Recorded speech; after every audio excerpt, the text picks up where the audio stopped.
ये छोटे छोटे वीडियो हमारी नॉलेज को बढ़ाएंगे, भक्ति मार्ग पर हमें दृढ़ता भी प्रदान करेंगे। यदि हमसे कोई गलती होनी होगी उससे भी हमारा बचाव करेंगे, क्योंकि जानकारी होगी तो बचाव होगा।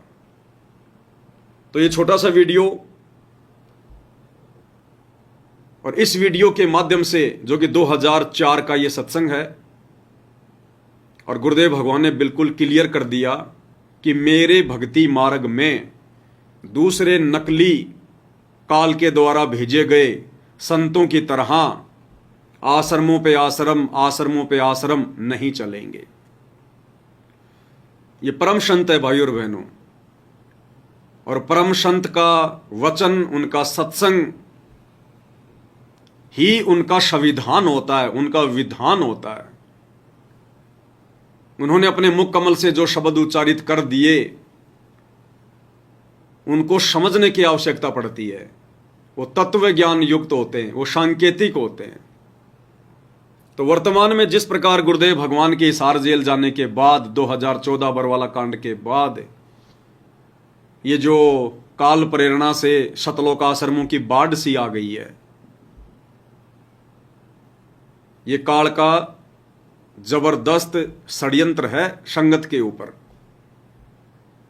क्योंकि ये समय था चिंतन मनन करने का। 2014 बरवाला कांड के बाद का जो समय था वो धक्के खाने का समय नहीं था, फालतू में इधर उधर दौड़ने का, भागने का समय नहीं था। ये विचार करने का समय था, चिंतन करने का समय था, गुरु को समझने का, पहचानने का समय था, अपने आप को भगत बनाने का समय था। ये कि क्यों हुआ बरवाला कांड, क्यों गए गुरुदेव भगवान हिसार जेल।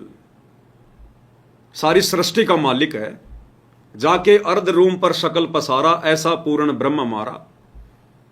तो ये तो साफ है कि ना तो ये पुलिस प्रशासन के दबाव में गए, ना किसी कोर्ट के दबाव में गए, ना किसी प्रशासन के दबाव में गए। ये परमेश्वर है, परमात्मा है। फिर क्यों परमात्मा चुपचाप हिसार चले गए जेल? कारण क्या है? गुरुजी क्या शिक्षा देना चाहते हैं, क्या संदेशा देना चाहते हैं, क्या रहस्य छुपा है? हमें क्या बनाना चाहते हैं गुरुजी? हमें क्या समझाना चाहते हैं जो उनके रहते सहते हम नहीं समझ पा रहे थे? तो यह समय तो था 2014 के बाद का चिंतन मनन करने का, मंथन करने का, विचार करने का। लेकिन काल ने सोचा अगर ये चिंतन मनन करने लग गए तो फिर निष्कर्ष पर भी पहुंच जाएंगे। अगर दही को मथोगे तो फिर मक्खन भी निकलेगा, और मक्खन की फिर बड़ी कीमत होती है घी की। तो काल ने सोचा कि अगर इनको फ्री छोड़ दिया तो ये चिंतन मनन करने लगेंगे, ये विचार विमर्श करने लगेंगे, और फिर ये पर्दाफाश हो जाएगा। इसलिए काल ने 90% भाई बहनों को फंसा लिया अपने षड्यंत्र में, अपने जाल में। किनके माध्यम से? उन लोगों के माध्यम से जिन्होंने कभी गुरु को परमात्मा की दृष्टि से देखा ही नहीं, जिन्होंने कभी अपने गुरु को गुरु की दृष्टि से भी नहीं देखा, केवल एक मानुष माना, अपने जैसा मानुष। उनके आगे झूठ बोलना, उनसे बहुत सारी बातों को छुपा लेना, ये गुरुजी के परिवार की, स्टेट कोऑर्डिनेटरों की, बड़े बड़े भक्तों की बहुत ही घटिया आदत थी, बहुत ही घटिया आदत। ये गुरुजी को सच नहीं बताते थे, गलतियां करके छुपा लेते थे, झूठ बोलते थे। इन लोगों को फिर मोहरा बनाया काल ने, क्योंकि सतगुरु ने फिर इनको दिल से उतार दिया। और परमात्मा कहते हैं सतगुरु के दिल से उतरे वो शब्द बिहुना होई, और उसको काल घसीट ही राख सके न कोई। फिर उसको काल ले जाता घसीट के, क्योंकि परमात्मा कहते हैं जब तक हंसा हमरी आना, आना यानी आण काण में, मर्यादा में, जब तक हंसा हमरी आना और काल लगे ना तेरा बाणा, तब तक तू मेरे भगत के ऊपर कुछ नहीं कर सकता। तो मर्यादा इन आश्रमों में किसी की थी नहीं। गुरु को सब लोग मानुष मानते थे, और गुरुदेव ने बिल्कुल स्पष्ट कर रखा है कि यदि आप गुरु जी के साथ में भी रहोगे और यदि गुरु को अपने जैसा एक मानुष मानोगे, तो गुरुदेव ने बताया कभी न कभी आपके मन में दोष आएगा। ये बहुत विशेष संदेश हैं भाई और बहनों, छोटे छोटे। गुरु संकेतों की भाषा में ही बात करता है। गुरुदेव ने क्या कहा कि आप गुरु जी के साथ भी रहोगे, तो गुरु जी के साथ में कौन रहा करते थे? आप और हम सामान्य भगत तो रहा नहीं करते थे। तो ये संकेत गुरुदेव ने उन लोगों के लिए किया सत्संग में जो सतलोक आश्रम बरवाड़ा में या करोथा में गुरु जी के साथ में रहा करते थे, गुरु जी की सेवा में रहा करते थे, उनके बॉडीगार्ड बन के चला करते थे, कोई उनका ड्राइवर था। गुरु जी के बेटा बेटी भाई बंधु रिश्तेदार जो वहीं पर पड़े रहते थे, उनके लिए गुरुदेव ने संकेत किया कि आप गुरु जी के साथ में भी रहते हो और यदि गुरु को अपने जैसा एक मानुष मानोगे, अपने जैसा ही एक व्यक्ति मान के चलोगे, तो गुरुदेव कहते हैं न कभी मन में दोष आएगा। ये परम संत का वचन है, पहले सुन लीजिएगा। परमात्मा बताते हैं, गुरु मानुष कर जानते ते नर कहिए अंधे, ओवे दुखी संसार में आगे यम के फंदे। गुरु को मानुष कर जानते तो ते नर कहिए अंधे, और फिर होवे दुखी संसार में, फिर काल के फंदे। आप सुनिए, पुणात्माओं, हमने गुरु जी को परमात्मा मानना पड़ेगा। परमात्मा मानने से हमारी यह प्रॉब्लम सोल्व होएगी, नहीं तो नहीं हो सकती। हम अपने ही जैसा गुरु को माने, एक मानुष रूप मान करके हम यदि उसके साथ रहेंगे तो कभी ना कभी दोष आपके मन में आवेगा। क्लियर कर दिया गुरुदेव ने। यदि हम गुरु को अपने जैसा मानुष मान के उनके साथ में रहेंगे तो कभी न कभी मन में दोष आएगा। तो गुरु जी के साथ में आम संगत तो रानी करती थी, वो तो बेचारे साल 6 महीने में आते थे, 2-4 महीने में आते थे, दूर दूर से 2 दिन का 3 दिन का सत्संग सुन के चले जाते थे। अब गुरु जी के साथ में कौन रहते थे? गुरु जी के बेटा बेटी भाई बंधु रिश्तेदार, ये coordinator, world coordinator, state coordinator, नामदान संचालक, ये बड़े बड़े भगत जो आज संगत में ये तुर्रम खां बने हुए हैं, जो राजनीतियां कर रहे हैं, संगत के कर्म फुड़वा रहे हैं, यही लोग हैं। और गुरुदेव ने स्पष्ट कर दिया था कि पुण्यात्माओं, यदि आप गुरु जी के साथ में भी रहते हो और गुरु को अपने जैसा एक मानुष मानोगे, कभी न कभी मन में दोष आएगा। मान करके हम यदि हम अपने ही जैसा गुरु को माने, एक मानुष रूप मान करके हम यदि उसके साथ रहेंगे तो कभी ना कभी दोष आपके मन में आवेगा। और मन में दोष आया, सबके मन में दोष आया, और मन में दोष आया तो मर्यादा टूटी, और मर्यादा टूटी तो फिर काल बलि का दाव लग गया इन बड़े बड़े भक्तों पर। इसलिए ये लोग गुरु के आगे झूठ बोला करते थे, बहुत सारी बातें छुपाया करते थे, झूठ बोल बोल के ईर्ष्यावश दूसरे सेवादारों की 9 एंट्रियां करवा दिया करते थे। एक एक महीने उस आत्मा को आश्रम से बाहर रहना पड़ता था, वो आत्मा रोती थी बेचारी, उधर से गुरु जी दुखी होते थे।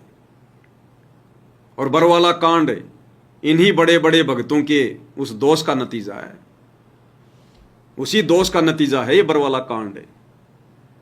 तो काल ने सोचा कि अगर इन आत्माओं को चिंतन मन करने का मौका दे दिया, विचार विमर्श करने का मौका दे दिया, तो ये आत्माएं फिर इस बात की जड़ में पहुंच जाएंगी, और जड़ में पहुंच जाएंगी तो फिर मेरा कार्य कैसे सफल होगा? मैंने इन बड़े बड़े भक्तों को, गुरु जी के परिवार को जो मोहरा बना रखा है संगत में कुसंगत फैलाने का, सबकी मर्यादा तोड़वाने का, तो मेरा तो टारगेट ही फेल हो जाएगा। तो काल ने फिर क्या किया? काल ने फिर इनको दुर्बुद्धि का शिकार बना दिया, दुर्बुद्धि का शिकार। आश्रमों पे आश्रम बनाने शुरू कर दिए इन्होंने, आश्रमों पर आश्रम। और दूसरी तरफ भाई और बहनों, गुरुजी ने क्या देखा कि ये भक्ति योग्य प्राणी नहीं है, ये भक्ति योग्य प्राणी नहीं है। अगर भक्ति योग्य प्राणी होते तो बरवाला कांड कोई एक ही दिन में नहीं हुआ। 1994 से गुरुजी ज्ञान दे रहे थे। कितना समझाया गुरुजी ने सत्संगों के माध्यम से भी, और इन विशेष भक्तों को, बड़े बड़े भक्तों को, अपने बेटा बेटियों को तो गुरुजी सत्संग के अलावा भी ना जाने क्या क्या बातें बताते होंगे, क्या क्या समझाते होंगे। लेकिन अंत में गुरुजी ने देख लिया कि ये भक्ति योग्य प्राणी नहीं है। और अगर मैं कहूंगा कि तुम भक्ति योग्य नहीं हो, तुम छोड़ जाओ, क्यों अपना जीवन बर्बाद कर रहे हो, क्यों मुझे भी दुखी कर रहे हो, क्योंकि परमात्मा सीधा सीधा नहीं कहता। परमात्मा कहते हैं कबीर कपट से भक्ति करे उसको भी अपनाऊं, साम दाम दंड भेद से फिर सीधे रास्ते लाऊं। लेकिन ये तो किसी भी प्रकार से सीधे रास्ते नहीं आए। इन्होंने तो बिल्कुल गोडे काट दिए कि गुरुजी नहीं, हमने जाना नहीं, हमने सतलोक, और आप ले जाके दिखाओ कैसे लेके जाओगे। तब गुरु ने देखा भाई ये भक्ति योग्य प्राणी नहीं है। और ये 2014 बरवाला कांड, चुपचाप रहे परमात्मा, इनकी हर प्रकार की मनमानियों को देखते रहे, सहन करते रहे, इनकी बकवादों को देखते रहे, सहन करते रहे। इन्होंने जो भक्तों को कमांडो बना दिया, काले कपड़े पहना दिए, हाथों में लठ पकड़ा दिया, बंदूकें पकड़ा दी,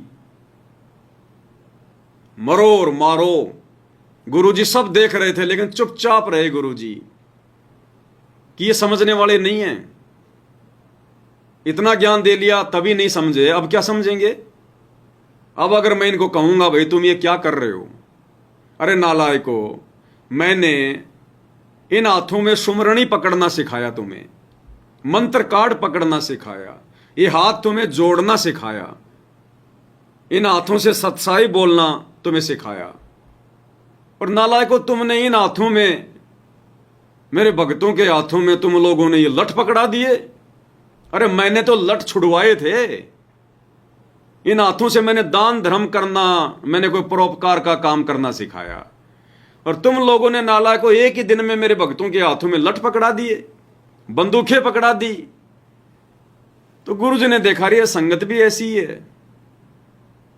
इनको 20 साल से शिक्षा दे रहा हूं, भगत बन जाओ, भगत बन जाओ, भगत बन जाओ। ये भगत तो बने नहीं मेरे 20 साल के प्रयास से, और मेरे परिवार वालों के एक दिन के प्रयास से ये कमांडो बन गए, हाथों में लठ लेके जरूर खड़े हो गए।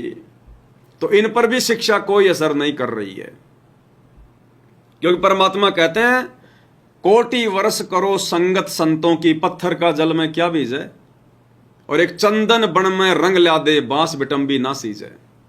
पत्थर को चाहे 1 करोड़ वर्ष तक पानी के अंदर डाल के रखो, गुरुदेव कहते हैं पानी में तो हर वस्तु निर्मल हो जाती है, कोमल हो जाती है। और उस पत्थर को 1 करोड़ वर्ष भी पानी में डाल के रखोगे ना, और उसके बाद निकाल कर अगर दूसरे पत्थर से रगड़ोगे, चिंगारी निकलेगी, चिंगारी।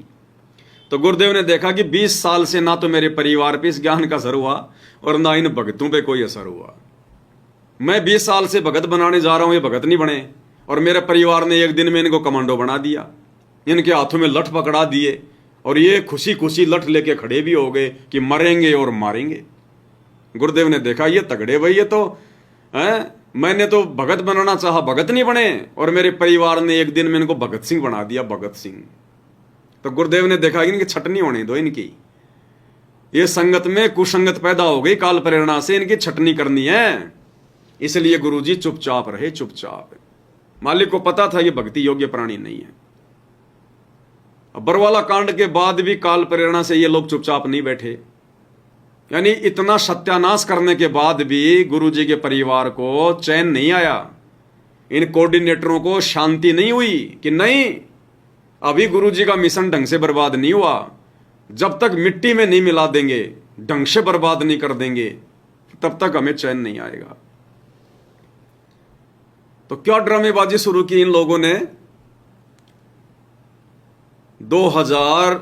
2015 में इन लोगों ने गुरुजी का नाम लेके कि भाई हमने जमीन खरीदनी है, हमने बरवाला कांड से पहले 60 एकड़ जमीन का बयाना दे रखा था, बयाना रजिस्ट्री, और 5 करोड़ तो हमने दे दिए थे, 28 करोड़ देने बाकी हैं, और गुरुजी का आदेश है हमने वो जमीन लेनी है। और भाई और बहनों, दास के पास में वो लेटर रखा है गुरुदेव भगवान का, हिसार जेल से आया हुआ। उसमें गुरुदेव भगवान ने साफ साफ मना कर रखा है कि वो बयाना वगैरह वापस ले लो, अभी जमीन वगैरह रहने दो, कोई मतलब की नहीं है। तो दिखाएंगे आपको लेटर भी कभी। और इन लोगों ने उसी जमीन के नाम पर बहाना बनाकर, और 2015 में सबसे पहली बार इन्होंने सेवा शुरू की, और संगत ने बिल्कुल भी विचार नहीं किया। संगत ने जरा भी विचार नहीं किया कि हम चाटेंगे क्या उस जमीन का। हमारा बाप तो जेल में बैठा है, ये बरवाड़ा आश्रम सरकार के कब्जे में है, हम क्या करेंगे आश्रम खोलकर। संगत ने भी विचार नहीं किया, और बेचारों ने जी जान लगाकर आर्थिक सेवा करी, जी जान लगाकर। यानी वो 2015 का जो दौर था भाई और बहनों, लोगों ने अपने मकान तक बेच दिए, इतने भावुक हो गए कि ना जाने सेवा दोबारा मिलेगी नहीं मिलेगी, मिलेगी नहीं मिलेगी। किसी ने अपना प्लॉट बेच दिया, जयपुर का एक भगत था, उसने तो अपना ऑटो रिक्शा ही बेच दिया। यानी लोगों ने जी जान लगा के इन लोगों को सेवा दी, अरबों में सेवा गई, अरबों में, और उस जमीन के नाम पर। और आज जरा इनसे पूछो वो जमीन कहां है। इन्होंने वो बयाना भी वापस ले लिया था उस पार्टी से। उसमें गुरुदेव ने उस लेटर में लिखा हुआ है कि तुमने जितने पैसे दिए हैं ना, 3 या 4 करोड़ रुपए, 5 करोड़ रुपए, उसमें जैसा तैसा करके, कम बत्ती करके वो बयाना वापस ले लो, अभी जमीन जुमीन नहीं लेनी है। इन्होंने उधर से तो वो पैसा वापस ले लिया, और इधर संगत को मूर्ख बना दिया। उसी जमीन के नाम पर संगत से सेवा शुरू कर दी, और जम के लूटा भाई और बहनों, इन्होंने जम के लूटा। उसके बाद फिर उन्होंने आश्रम खोलने शुरू कर दिए, धंधा जो शुरू करना था इनको, इन्होंने आश्रम पे आश्रम, आश्रम पे आश्रम। अब परमात्मा भी क्या करे भाई और बहनों, मालिक ने देखा कि भक्ति योग्य प्राणी तो है नहीं, और अगर इनको मैंने फ्री छोड़ दिया तो ये ढंग से मेरे मिशन को पाताल में लेके जाएंगे, ढंग से। तो काल ने तो जो है, परमात्मा ने भी किसी न किसी बहाने इनको लगा के रखा, इनको कि ये दुर्बुद्धि के शिकार हैं, शैतान इनके खोपड़ी में बैठा है। अगर इनको मैंने फ्री छोड़ दिया तो ये बर्बादी बर्बादी वाले काम करेंगे। तो काल ने इनको कुप्रेरणा की कि खोलो आश्रम, आश्रम शुरू करो, चिंतन मनन नहीं करना, बैठ के विचार विमर्श नहीं करना कि ये सब क्यों हुआ, भक्ति नहीं करनी, मर्यादा में ना खुद रहना ना संगत को रहने देना। काल ने कुप्रेरणा करनी शुरू कर दी, और इन्होंने धीरे धीरे धीरे धीरे आश्रमों की नींव डालनी शुरू कर दी। अब क्या है भाई और बहनों, गुरुदेव ने हमें एक कथा सुनाई छोटी सी, कि एक गुरु था और उसने अपने चेले को एक सिद्धि करवा दी। सिद्धि कंप्लीट होने के बाद में गुरु 2-4 दिन के लिए कहीं बाहर चला गया कि भाई चला राम, मैं थोड़ा बाहर जाके आ रहा हूं, कोई दूसरे आश्रम थे उसके, और 2-3 दिन में आ जाऊंगा। और गुरु ने कह दिया था कि ये सिद्धि मेरी गैर हाजिरी में कभी भी प्रयोग मत कर लेना। बोला ठीक है गुरु जी। गुरु चला गया। अब चेले ने 1 दिन रोटी बनाई, 2 दिन रोटी बनाई। अब चेले ने देखा ये तो भाई मोटा काम हो गया, क्या करें। तो चेले को याद आया कि गुरु जी ने एक सिद्धि करवा रखी है, उसको देख लेते हैं। उसने वो सिद्धि प्रयोग कर दी, और जैसे उसने सिद्धि प्रयोग करी तो एक जिन्न प्रकट हो गया, जिन्न। और उस चेले राम से बोला कि सुन भाई, मेरी बात सुन ले, अब तूने मेरे को प्रकट तो कर लिया है, तो तेरे को नियमों का भी तेरे को पता होना चाहिए। नहीं पता तो मैं बता देता हूं। अगर मुझे काम पर लगा के रखेगा तो तेरे को कोई दिक्कत नहीं आएगी, तेरे सारे काम करूंगा, जो बोलेगा वो। अगर मेरे को जरा भी तूने फ्री छोड़ दिया, जरा भी, तो मैं तेरी गर्दन मरोड़ूंगा, ध्यान रख लेना इस बात का, नहीं तो तूने मुझे प्रकट ही नहीं करना था। अब चेले राम के तो पसीने आ गए, क्या करें भाई, अब कितना क्या काम करवाता। बोला जंगल से लकड़ियां तोड़ के ला। अब वो तो जिन था, वो तो अपनी सिद्धियों से सारा काम करता था। 2 मिनट में जाके लकड़ियां ले आया, लकड़ियां जला दी। अब बोल खाना बना दिया। अब बोल पानी भर के ला, 2 मिनट में पानी ले आया। अब चेले राम के पसीने आ गए, अब और क्या काम बताऊं इसको, और ये तो मारेगा भाई, और गुरुजी भी नहीं है, गुरुजी भी नहीं है। अंत में वो दुखी हो गया और हृदय से गुरुजी को याद करने लगा, पुकारने लगा, हे गुरुजी रक्षा करो, हे गुरुजी रक्षा करो। इतने में गुरुजी आते हुए दिखाई दे गए। वो तो दौड़ के गुरुजी के चरणों में गिर गया, गुरुजी बचाओ, गुरुजी बचाओ। अब गुरुजी समझ गया नालायक ने सिद्धि प्रयोग कर दी होगी। बोला अरे तूने वो सिद्धि प्रयोग कर दी क्या? बोले हाँ गुरुजी। अरे बोले मूर्ख, तेरे को मना किया था ना। अब वो जिन केवल उस चेले को दिखाई दे, गुरुजी को दिखाई नहीं दे, क्योंकि सिद्धि उस चेले ने खोली थी। तो गुरु ने कहा कि कहां हो? बोले जी वो खड़ा सामने, तैयार खड़ा है। बोलो कुछ काम बताओ जल्दी। बोले एक काम कर, एक लंबा सा बांस लेके आ। लंबा सा बांस ला, इसको बोल। तो उसने कहा कि लंबा सा बांस लेके आ। वो 2 मिनट में बांस लेके आ गया। गुरुजी बोले इसको बोल जमीन में गाड़ दे। अच्छा। बोले जमीन में गाड़ दे इसको। उसने जमीन में गाड़ दिया। अब गुरु ने कहा कि इसको बोल दे कि इस बांस पे चढ़ और उतर, चढ़ और उतर, और जब मेरे को काम होगा तब मैं तेरे को बुला लूंगा, नहीं तो ये काम करता रहे तू। वो लग गए अपने काम पे, उसको तो काम चाहिए था। बांस पे चढ़े उतरे, चढ़े उतरे, चढ़े उतरे, और कोई काम हो तो चेला राम उसको बोल दे ये काम कर, काम हो जाए तो चल भाई बांस पे चढ़ और उतर।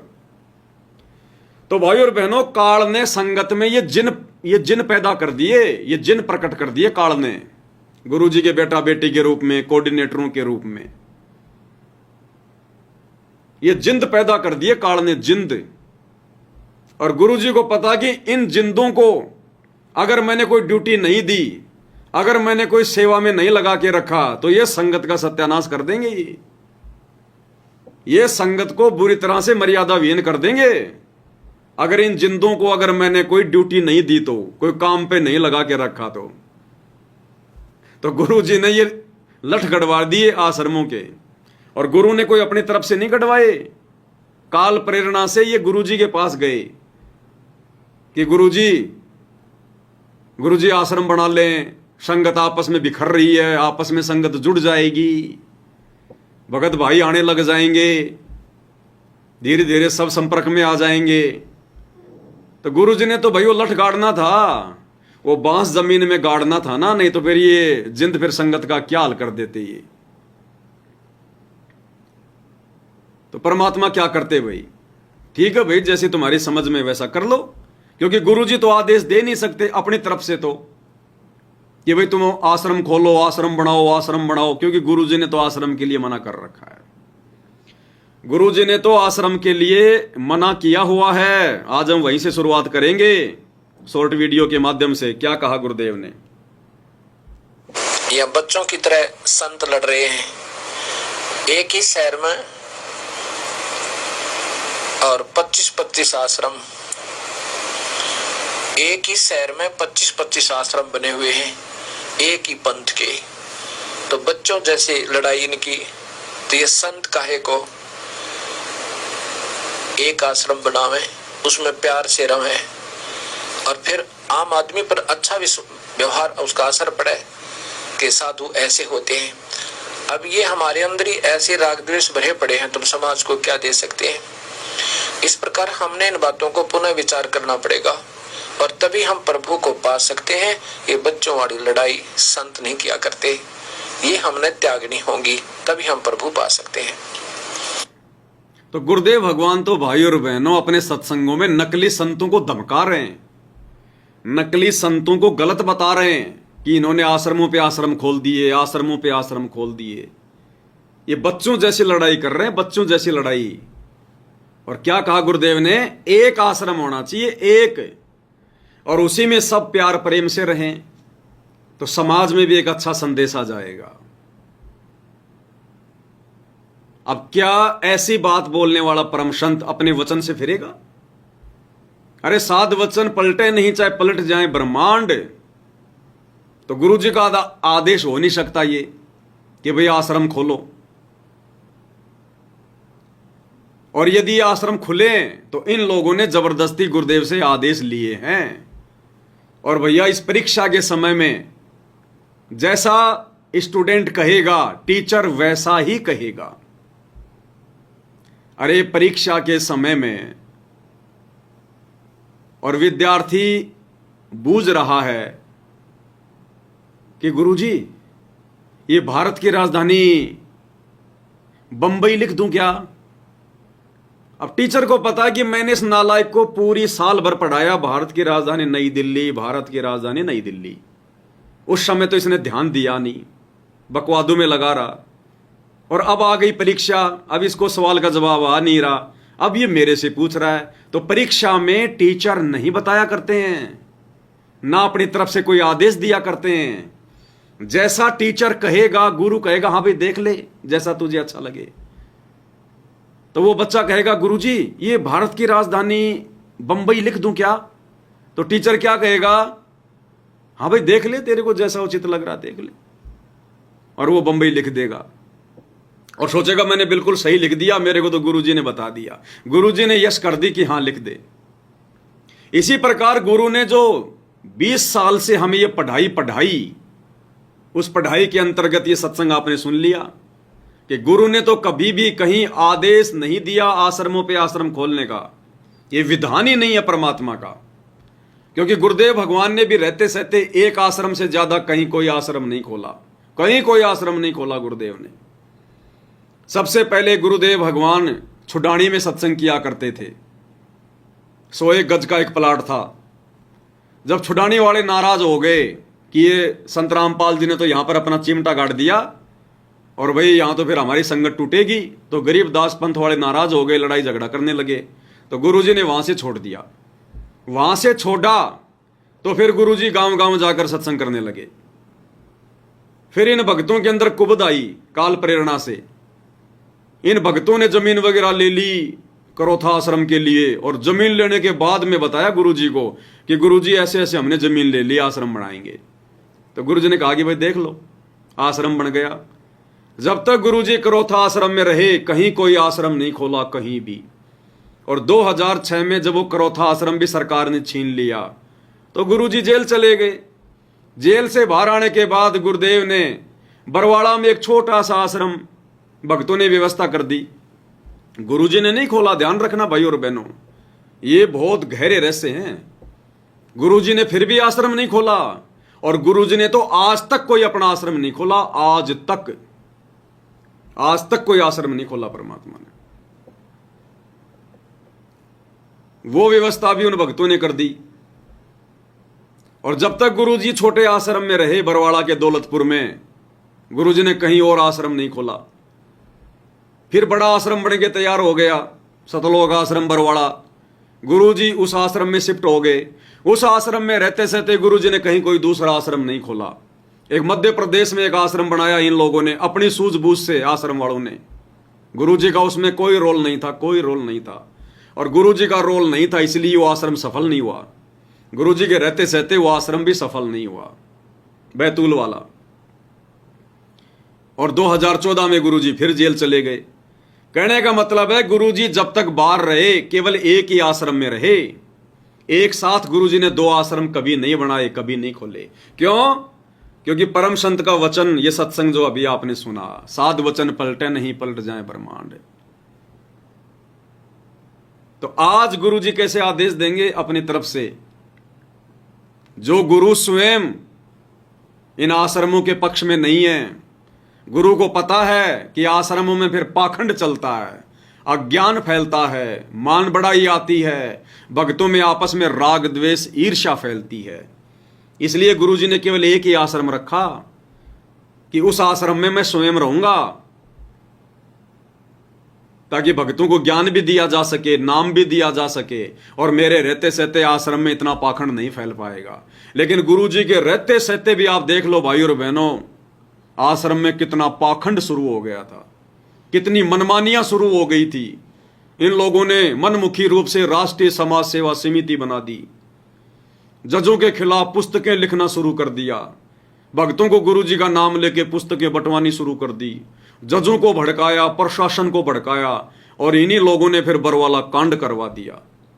ये होता है आश्रमों में। ये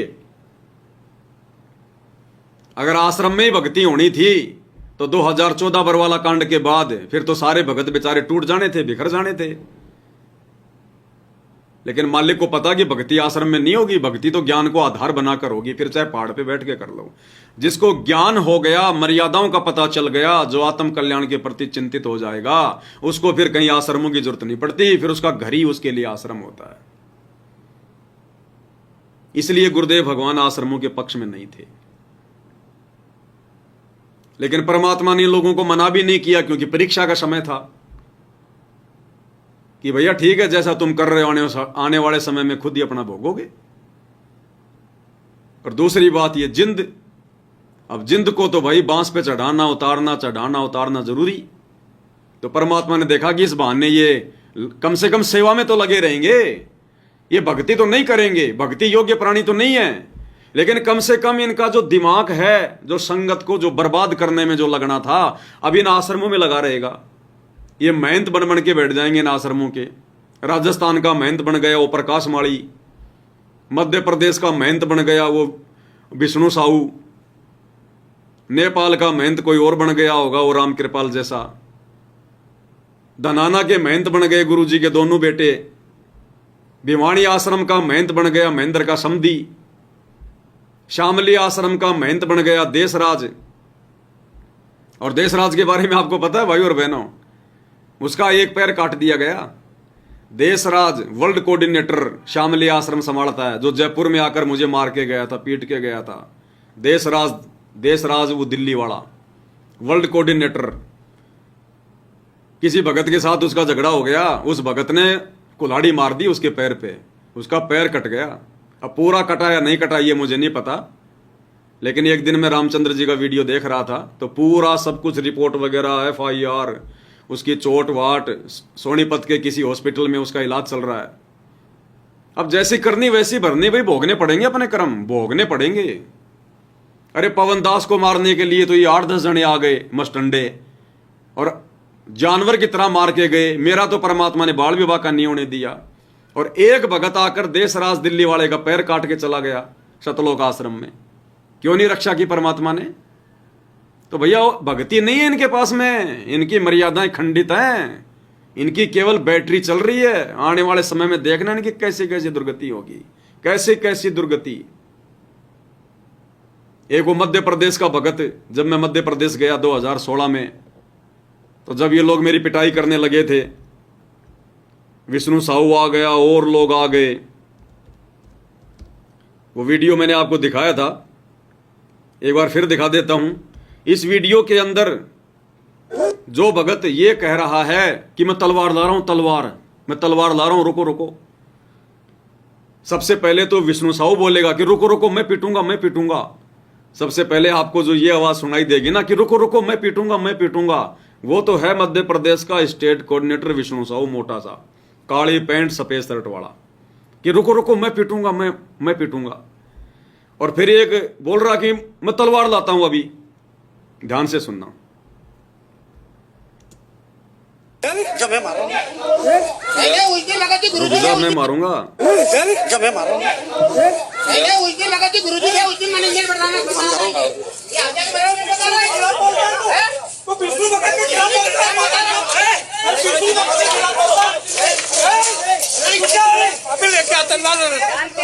सुना ना, अभी लेके आता हूं तलवार। दोबारा सुनना एक बार। अभी लेके आता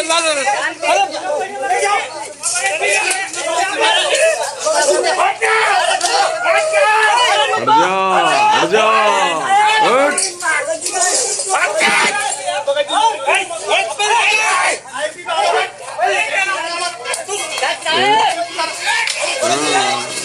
पवनदास, हाँ, और दो चार एक।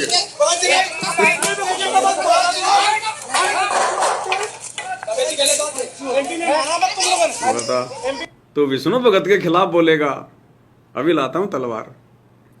तो भाई और बहनों, वो जो तलवार लाने गया था ना उस गाड़ी में से, उसकी ऐसी दुर्गति से मौत हुई है, दुर्गति से मौत है। एक्सीडेंट हो गया, पैर टूट गया, 6 महीने हॉस्पिटल में सड़ता रहा, और हॉस्पिटल में उसकी मौत हुई, हॉस्पिटल में। ऐसी दुर्गति से मरा वो भगत। और देश राज दिल्ली वाले का काट गए पैर। और अब देखना ये बाकी इनका क्या हाल होगा इनका आने वाले समय में, क्योंकि इनकी सबकी मर्यादाएं खंडित है भाई और बहनों। भक्ति नाम की चीज नहीं है इनके अंदर, भक्ति नाम की। तो गुरुदेव भगवान ने तो बिल्कुल क्लियर कर दिया था आश्रमों के विषय में। ये परम संत है, ये कभी भी दोगली बातें नहीं करेंगे। तो ये आश्रम वर्तमान में ये काल की कुप्रेरणा है, काल की कुप्रेरणा।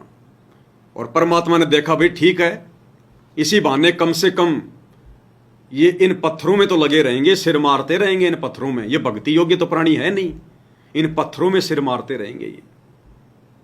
और इन पत्थरों में सिर मारते मारते भी इन्होंने भगतों की मर्यादा खूब तोड़वाई इन्होंने, और धंधा बना लिया इन्होंने, धंधा धंधा, आश्रम पे आश्रम, आश्रम पे आश्रम। एक बार फिर से सुनते हैं गुरुदेव भगवान का क्या आदेश है, क्योंकि सत्संग ही गुरु जी का विधान है।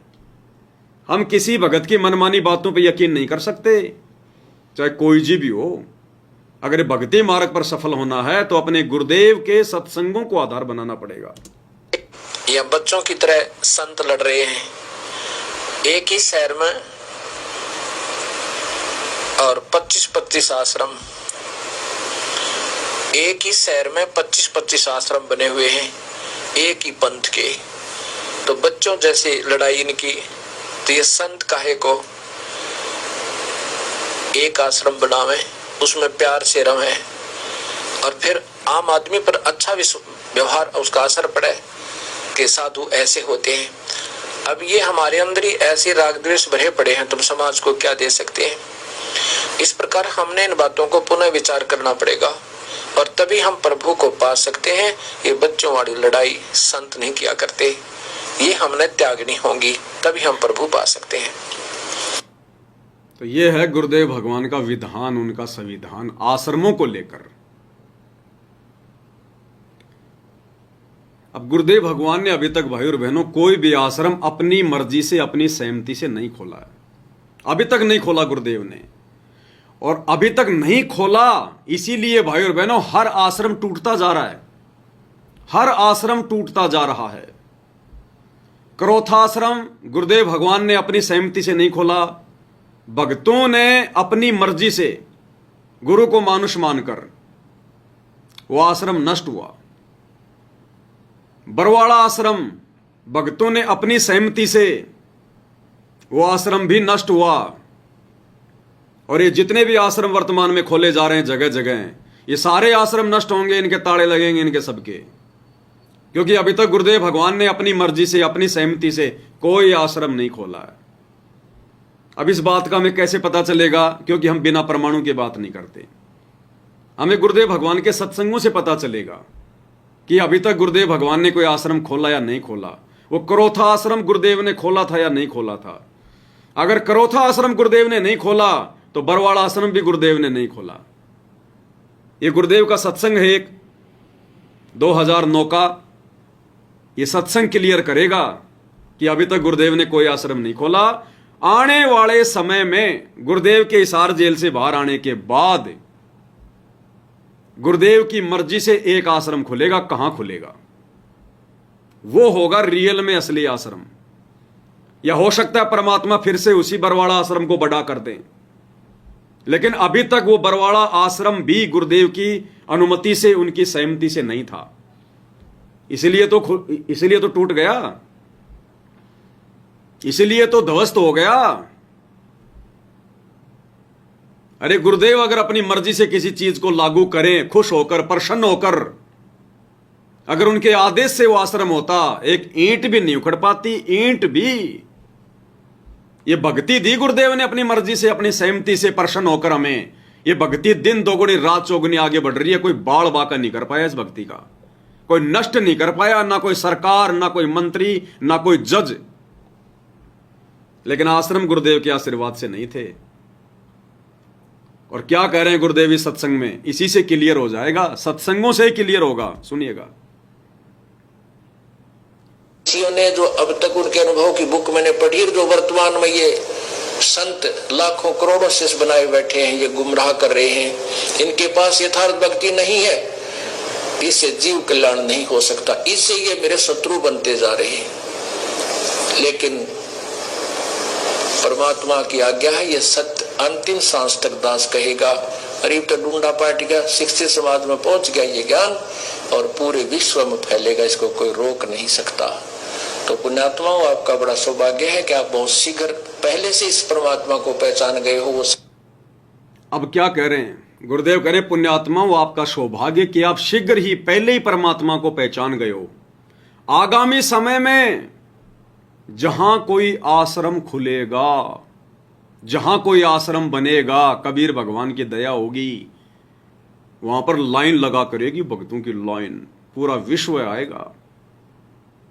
शब्दों को पकड़ना भाई और बहनों, कि आने वाले समय में आपका बड़ा सौभाग्य है कि आप बहुत शीघ्र पहले से इस परमात्मा को पहचान गए हो। वो समय आएगा, ये दुनिया जागेगी और कहीं पैर टेक करने स्थान नहीं मिलेगा जहां भी कोई आश्रम परमात्मा का बनेगा, भगवान कबीर साहिब का। जहां भी कोई आश्रम बनेगा, खुलेगा, कबीर भगवान का, परमात्मा का, पैर टेकने को जगह नहीं मिलेगी। जहां भी कोई आश्रम बनेगा, तो क्या वो करोथा आश्रम नहीं बना था क्या? वो कबीर भगवान की मर्जी से नहीं बना था क्या? वो कबीर भगवान की रजा से नहीं बना था क्या वो करोथा आश्रम?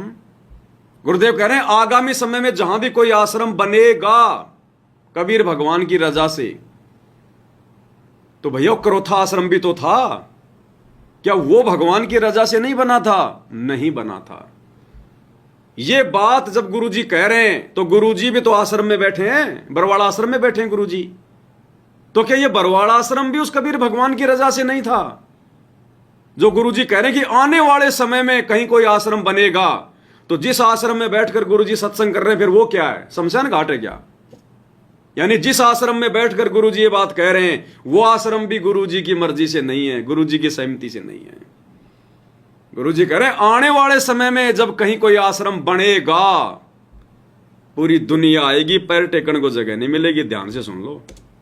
है कि आप बहुत शीघ्र पहले से इस परमात्मा को पहचान गए हो। वो समय आएगा, ये दुनिया जागेगी और कहीं पैर टेक करने स्थान नहीं मिलेगा जहां भी कोई आश्रम परमात्मा का बनेगा, भगवान कबीर साहिब का।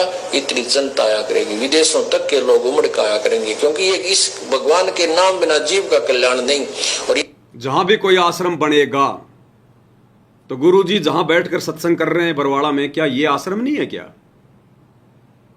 गुरुजी तो कह रहे हैं जहां भी कोई आश्रम बनेगा। इसका मतलब गुरुदेव के आदेश से, गुरुदेव की इच्छा से कोई आश्रम नहीं खुला अभी तक। ना गुरुदेव के हिसार जेल जाते समय, और ना वर्तमान में ये जितने भी आश्रम खुल रहे हैं, ये धनाना फनाना सोजत वाजत श्यामली फामली, कोई गुरुदेव का आदेश नहीं है। आने वाले समय में खुलेगा आश्रम, और वहीं गुरुदेव भगवान बैठेंगे। वो जहां भी होगा वो परमात्मा डिसाइड करेंगे। फिर बाकी आश्रम गुरुदेव के आशीर्वाद से नहीं है। ये संकेत होते हैं भाई और बहनों, संकेत। गुरु सीधी सीधी बात बोल के नाराज नहीं करता अपने चेलों को, क्योंकि गुरु जी को जीव की औकात का पता होता है।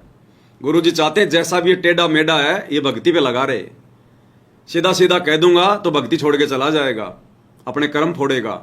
इसलिए गुरु सत्संगों में संकेत करते हैं।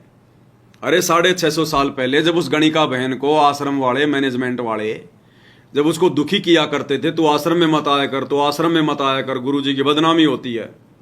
तो गुरु जी को क्या पता नहीं था उस समय कि कौन कौन कह रहा है? स्पेशल 2-4 को बुला के क्यों नहीं कहा गुरु जी ने कि नालायको तुम क्यों मना करते हो इस बहन को? नहीं कहा गुरुजी ने।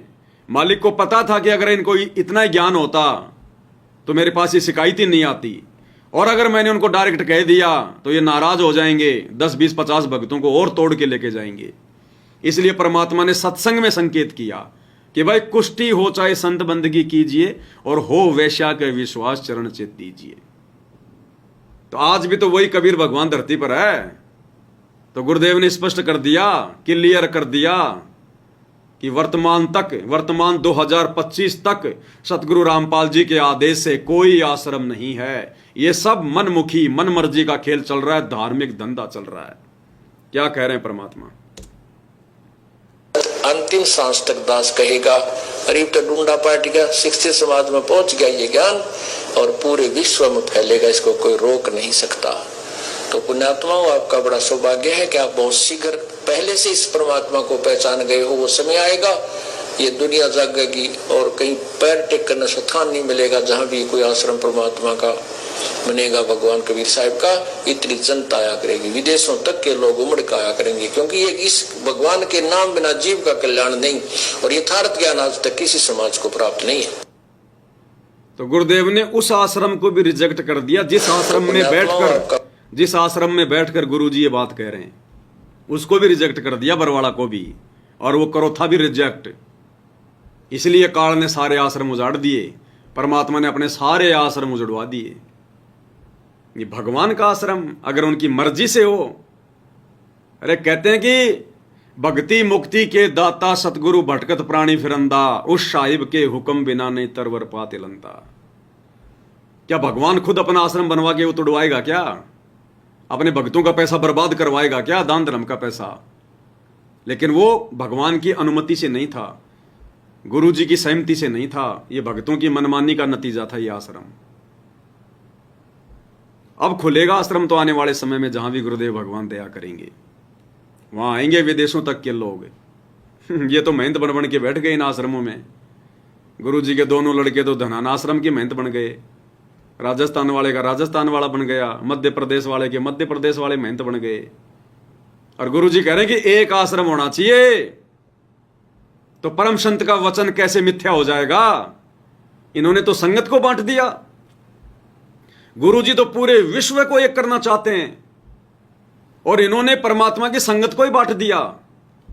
राजस्थान वाले राजस्थान में फंसे रहो, मध्य प्रदेश वाले मध्य प्रदेश में पड़े रहो, हरियाणा वाले हरियाणा में पड़े रहो, यूपी वाले यूपी में पड़े रहो। आपस में भगत मिलेंगे नहीं तो साध संगति कैसे होगी? परमात्मा के ज्ञान पे चर्चा कैसे होगी? भगत लोग ज्ञान से निखरेंगे कैसे? तो गुरु जी तो पूरे विश्व को एक करना चाहते हैं, और इन काल प्रेरित लोगों ने भारत में ही परमात्मा की संगत को आपस में बांट दिया, अपना अपना धंधा बना लिया।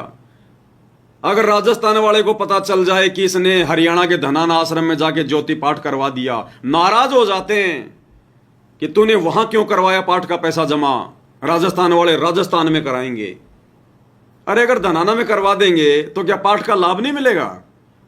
हरियाणा वाला मध्य प्रदेश में जाके पाठ नहीं करवा सकता, अगर पता चल गया तो नो एंट्री हो जाएगी। धंधा बन गया, धंधा भाई और बहनों, धंधा। और जिस दिन ये धंधा इनके हाथ से निकलेगा ना, ये भक्ति छोड़ देंगे लोग, भक्ति छोड़ देंगे।